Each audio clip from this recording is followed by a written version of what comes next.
அனைவருக்கும் வணக்கம். ஓரெழுத்து ஒரு மொழி பற்றி பள்ளி பாட புத்தகத்தில் கொடுத்துருக்கிறத நம்ம விரிவாக பார்க்கலாம். ஓரெழுத்து ஒரு மொழி பகுபதம் பகாபதம். ஓரெழுத்து ஒரு மொழி ஈ பூ கை ஆகிய எழுத்துக்களை கவனியுங்கள். இவை ஒவ்வொன்றிற்கும் பொருள் உண்டு.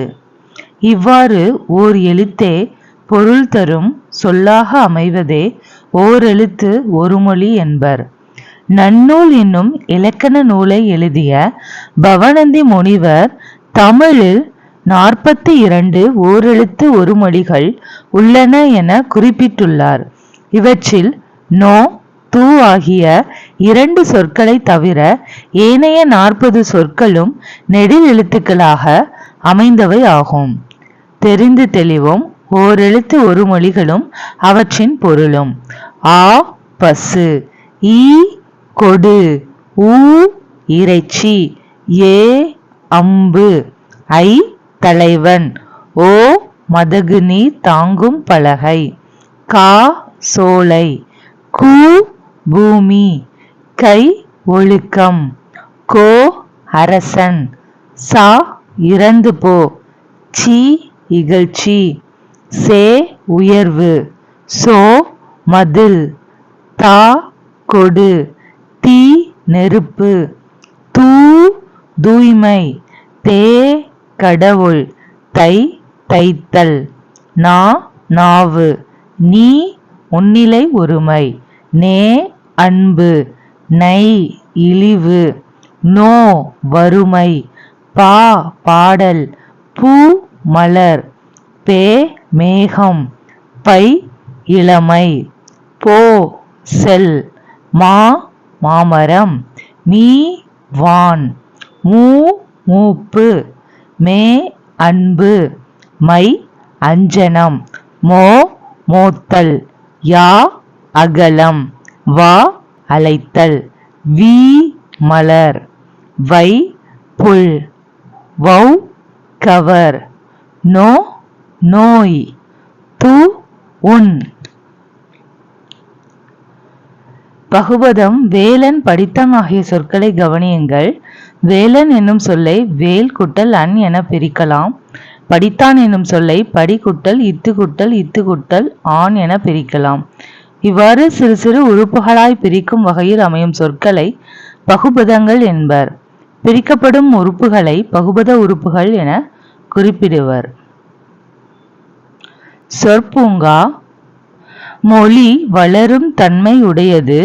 ஒவ்வொரு மொழியிலும் காலந்தோறும் புதிது புதிதாக இலக்கியங்கள் தோன்றுவது போலவே புதிய சொற்களும் தோன்றுகின்றன.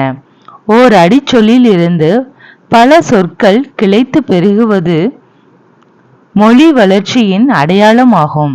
தமிழில் உள்ள ஓரெழுத்து ஒரு மொழிகள் பற்றியும் அவற்றிலிருந்து தோன்றி வளரும் புதிய சொற்கள் பற்றியும் அறிவோம். மலையில் இருந்து பெருகி வரும் வெள்ளத்தில் உருண்டு வரும் கற்கள் உருளை உருளைகளாய் இருப்பதை காண்கிறோம். அங்கே இருந்து வரும் உருளை கற்கள் மேலும் தேய்கின்றன, உடைந்து பொடி பொடி ஆகின்றன அல்லவோ? வயல்வெளியில் மணலாய் கடல் முகத்தில் நொய் மணலாய் இருக்க காண்கிறோமே. ஏன்? நொய் மணலை பார்க்கும்போது அது கிடந்திருந்த காலமும் கடந்து வந்த தொலைவும் புலப்படும். கல்லின் தேய்மானம் போல சொல்லுக்கும் தேய்மானம் உண்டு. கல் தோன்றிய காலம், உயிரோட்ட இயக்கம் இவற்றை போல சொல் தோன்றிய காலம், இயக்கம் ஆகியவற்றால் சொல்லும் தேய்தல் இயற்கை. தமிழ் மொழி பழங்காலம் தொட்டு இயங்கி வருதல் அதன் பெரும் சிறப்பு. தொன்மையான மொழிகள் பல ஏட்டளவில் மட்டுமே இருக்க காண்கிறோம். வேறு சில மொழிகளில் 1 நூற்றாண்டு 2 நூற்றாண்டுக்கு முற்பட்ட நூல்களை படிக்க முடியாத நிலைமையில் இருப்பதையும் காண்கிறோம். ஆனால் தமிழறிந்த தமிழ் பற்றுள்ள தமிழர் யாரும் கற்க முடியாது என சொல்லும் ஒரு நூல் கூட தமிழில் இல்லை. இப்பேறு எதனால்? தமிழ் மொழி செந்தமிழாகவும் செழுந்தமிழாகவும் உயிரோட்ட தமிழாகவும் இருந்து வருவதாலேயே ஆகும். தமிழில் சொல் என்பதற்கு நெல் என்பது பொருள். தமிழில் சொல் என்பதற்கு நெல் என்பது பொருள். சொன்றி, சோறு என்பவை அவ்வழியில் வந்தவை. நெல்லில் பதர் உண்டு, ஆனால் சொல்லில் பதர் இருத்தலாகாது. எல்லா சொல்லும் பொருள் குறித்தனவே என்பது தொல்காப்பியர் கூற்று. மொழி என்பதற்கு சொல் என்பதும் ஒரு பொருள். மொழி என்பதற்கு சொல் என்பதும் ஒரு பொருள். மொழியை, அதாவது சொல்லை, ஓரெழுத்து மொழி, ஈரெழுத்து மொழி, இரண்டுக்கும் மேற்பட்ட எழுத்துக்கள் உடைய மொழி என 3 வகை ஆக்குவர். ஓரெழுத்து மொழி எவை எனின் நெட்டெழுத்து 7 ஓரெழுத்து ஒருமொழி என்பார் தொல்காப்பியர். குற்றெழுத்து 1 தனித்து நின்று சொல் ஆவது இல்லை என்பதை குற்றெழுத்து 5 மொழி நிறைவு இலவே என்பார். ஓரெழுத்து மொழி எவை எனின் நெட்டெழுத்து 7 ஓரெழுத்து ஒருமொழி என்பார் யாரு? தொல்காப்பியர்.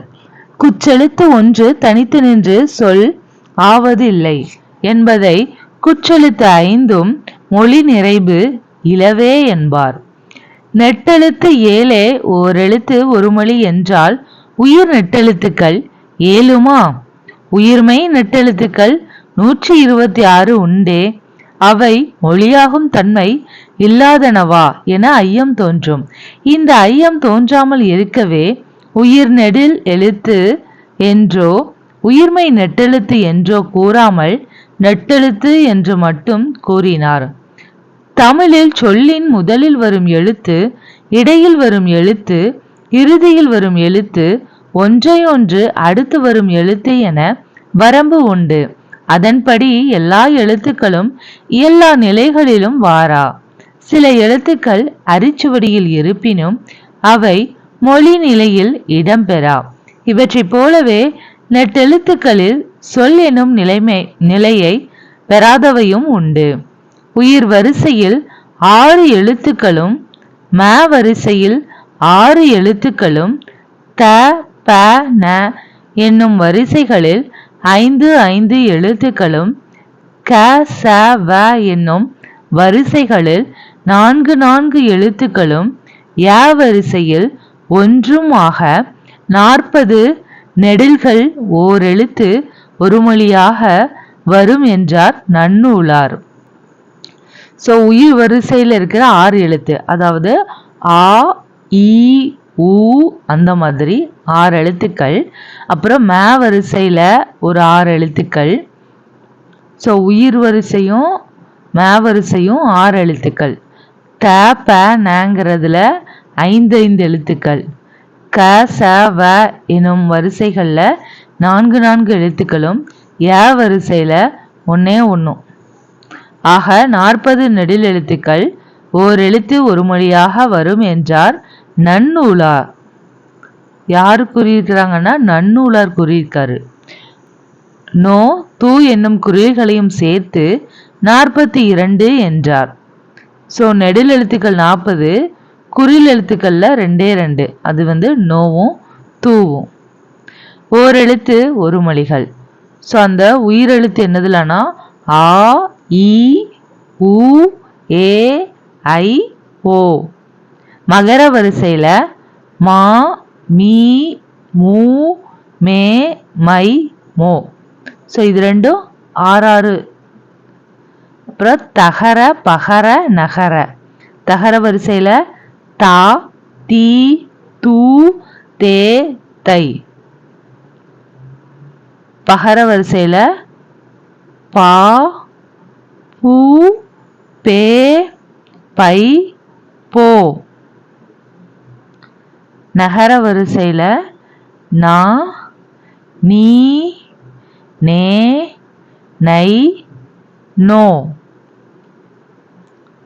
அப்புறம் ககரம், சகரம், வகரம் எல்லாத்துலேயும் 4. கா, கூ, கை, கோ. சகர வரிசையில் சா, சி, சே, சோ. வகர வரிசையில் வா, வி, வை, வௌ. யகர வரிசையில் யா மற்றும் குறில் எழுத்துல நோ, தூ. தொல்காப்பியருக்கு நெடிது நாள் பின்னே தோன்றிய நன்னூலார் நோ தூ என்னும் உயிர்மை எழுத்துக்களும் பொருளுடைய ஓரெழுத்து மொழி என்பார். எந்தெந்த ஓரெழுத்து சொற்களை நாம் பயன்படுத்துகிறோம் என்பதை நாமே காண முயலலாமே. பூ என்பது ஓரெழுத்து ஒரு மொழி, கா என்பதும் ஓரெழுத்து ஒரு மொழி. இவை இரண்டும் இணைத்து பூங்கா என கலைச்சொல் ஆக்கி வைத்துள்ளனர். யா என்பது வினா, யாது, யாவர், யாவன், யாவல், யாங்கு, யாண்டு, யார், யாவை என்றெல்லாம் வினாவிற்கு முன் வந்து நிற்கும் எழுத்து யாதானே. ஆ, மா, நீ, மீ, பி, ஊ, சே, தே இவ்வாறான ஓரெழுத்து ஒரு மொழிகளும் உள்ளன. பூங்கா இணைந்தது போல ஆ, மா என்பவை இணைந்து ஆமா என்னும் கலைச்சொல் வடிவம் கொண்டமை பண்டை காலத்திலேயே உண்டு. காட்டு பசுவுக்கு ஆமா என்று பெயர். மா என்பதும் ஓரெழுத்து ஒரு மொழிகளுள் ஒன்று. நாட்டிலுள்ள பெருமக்கள் பெரிதும் கூடும் அவையை மாநாடு என்கிறோம். பல குறு நிலங்களை உள்ளடக்கிய பெருநிலத்தை மாநிலம் என்கிறோம். உலகப் பெரும் பரப்பையும் இயக்கத்தையும் சுட்ட மாஞாலம் என்கிறோம். இவ்வாறெல்லாம் இயல்பாக மா என்னும் ஓரெழுத்து ஒரு மொழி மக்கள் வழக்கிலும் இலக்கிய வழக்கிலும் திகழ்கின்றது. மாநிறம் என மாந்தளிர் நிறத்தை ஒப்புமை காட்டி உரைப்பது பெருவழக்கு. மா என்பது விலங்கையும் குறிக்கும். அரிமா, பரிமா, நரிமா, வரிமா, கரிமா என்றெல்லாம் வந்து விலங்கின பெயராகி நிற்கின்றது.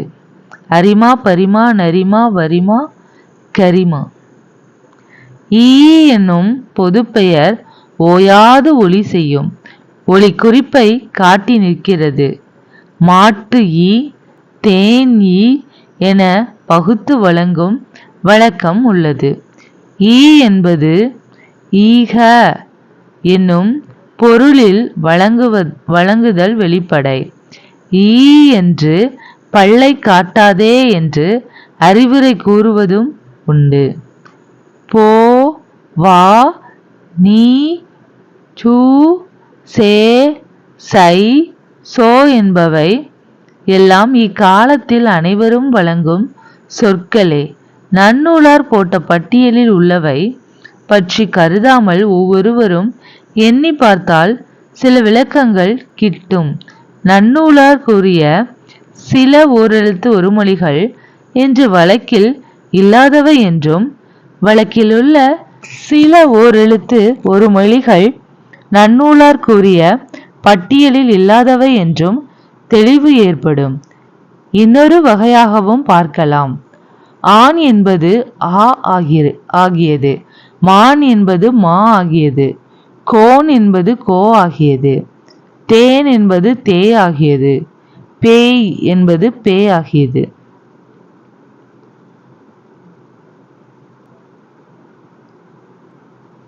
இவையெல்லாம் கால வெள்ளத்தில்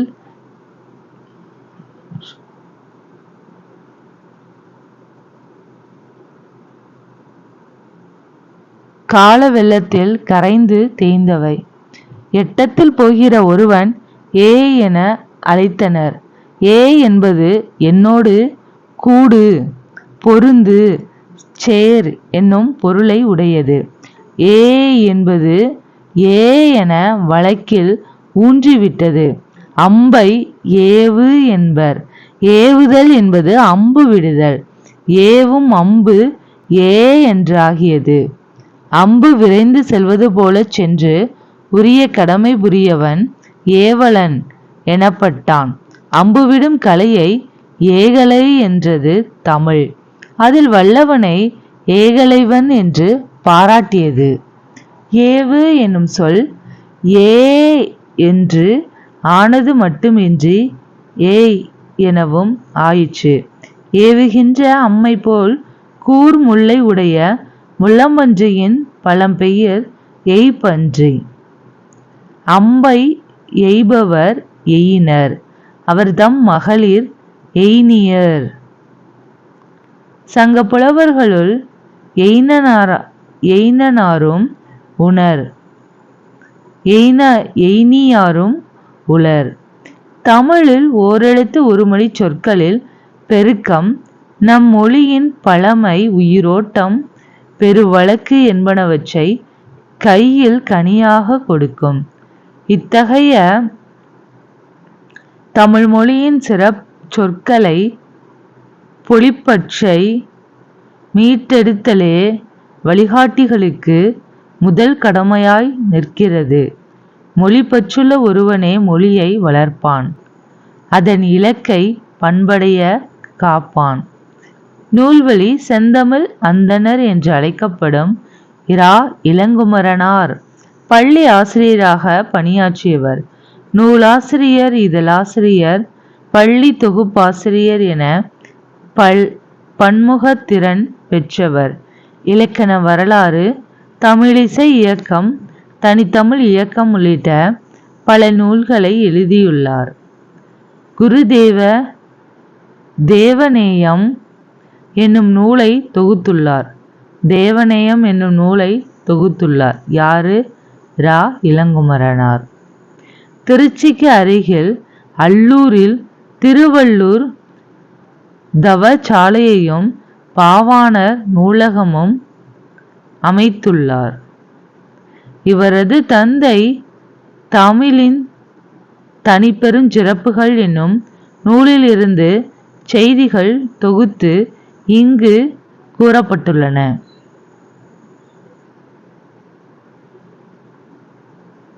நன்றி.